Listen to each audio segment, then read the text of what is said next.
প্রতিদিনের মতোই ফজরের নামাজ পড়ার পর হাঁটতে বের হলে একটি অ্যাম্বুলেন্সে ৫ জন এসে চোখমুখ কালো কাপড় দিয়ে বেঁধে অজ্ঞাত স্থানে নিয়ে যায় গাজীপুরের টঙ্গী টি&টি কলোনির বিটিসিএল মসজিদের পেশ ইমাম ও খতিব মুফতি মহিবুল্লাহ মাদানীকে। বুধবার সকাল ৭টার দিকে তিনি নিখোঁজ হন। পরে বৃহস্পতিবার সকাল ৬:৩০টার দিকে পঞ্চগড় সদর ইউনিয়নের সীতারাম হেলিপ্যাড এলাকায় পঞ্চগড় বাংলাবান্ধা মহাসড়কের পাশ থেকে তাকে উদ্ধার করা হয়। বা কারা তাকে অপহরণ করেছে এই বিষয়ে আমরা সকল ইসলামী আন্দোলনের এবং জামাত ইসলামের জেলা আমির হিসেবে আমি নিজেও উপস্থিত থেকে প্রশাসনকে আমরা দাবি জানিয়েছি অচিরেই তদন্ত করে দোষী ব্যক্তিদের চিহ্নিতকরণ এবং তাদেরকে শাস্তির আওতায় নিয়ে আসার জন্য আমরা অনুরোধ করেছি। নতুন বাংলাদেশ গড়তে এলো জুলফিকার স্টিল। জুলফিকার স্টিল, ইস্পাত দৃঢ় অঙ্গীকার। ভোরে তাকে গাছের নিচে পড়ে থাকতে দেখে পুলিশকে খবর দেয় স্থানীয়রা। এ সময় তার হাত পা শিকল দিয়ে একটি কলা গাছের সাথে বাঁধা ছিল। পরে পুলিশ তাকে উদ্ধার করে পঞ্চগড় আধুনিক সদর হাসপাতালে ভর্তি করে। মহিবুল্লাহ জানান, ধরে নিয়ে যাওয়ার পর তাকে অমানবিক নির্যাতন করে ৫ ব্যক্তি, যারা প্রমিত বাংলায় কথা বলছিল, যাদের কথা শুনে বাংলাদেশি মনে হয়নি তার।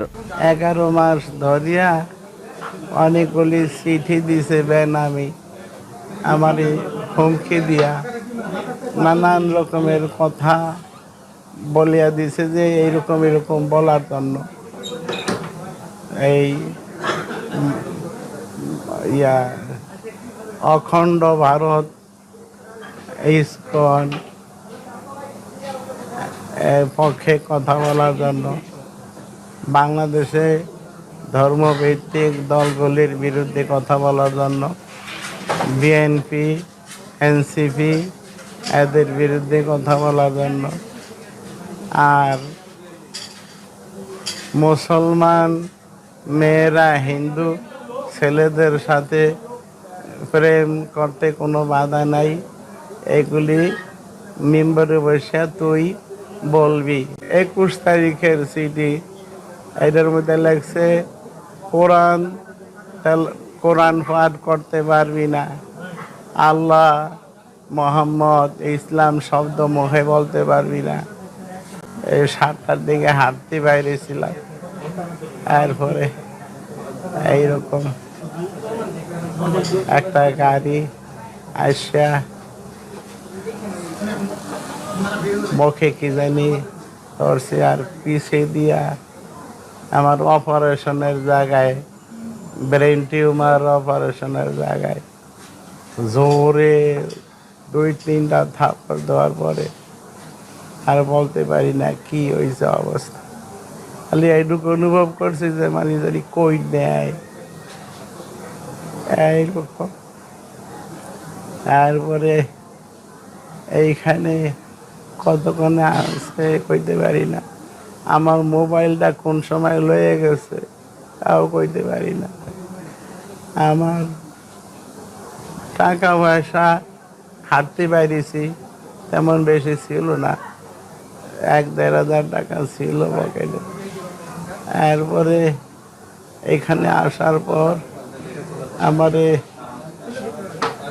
অনুভব করতেছি যে পানির কাঁচের বোতলে পানি ভরিয়া, তারপরে আমার 2 উরু 2 হাতের ডেনা অনেক মারছে, তারপরে আমার কোমরে অনেক পাড়াইছে, আমারে উলঙ্গ করিয়া ফেলাইছে, আমার মাথায় অনেক জোরে জোরে থাপড় দিছে। মুফতি মহিবুল্লাহ আরো বলেন, কয়েক মাস ধরেই তাকে একাধিক চিঠি দিয়ে হুমকি ধামকি দেওয়া হয়েছে।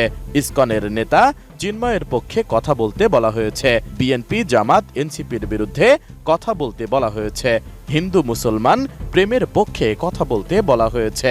তাদের কথা মতো মসজিদে বয়ান দিলে তাকে কোটি টাকা দেওয়ারও প্রস্তাব দেওয়া হয়েছে, আর না বললে তাকে প্রাণনাশ ও পরিবারের সদস্যদের ক্ষতি করার হুমকিও দেওয়া হয়। কিন্তু ধারণা করা হচ্ছে সে কথা না শোনার কারণেই হয়তো তাকে ধরে নিয়ে যাওয়া হয় এবং অ্যাম্বুলেন্সে তুলে তাকে বিবস্ত্র করে মারধর করে তারা। এমনকি এক এক করে সব আলেমের ক্ষতি করবে বলেও হুমকি দিয়েছে ওই 5 ব্যক্তি।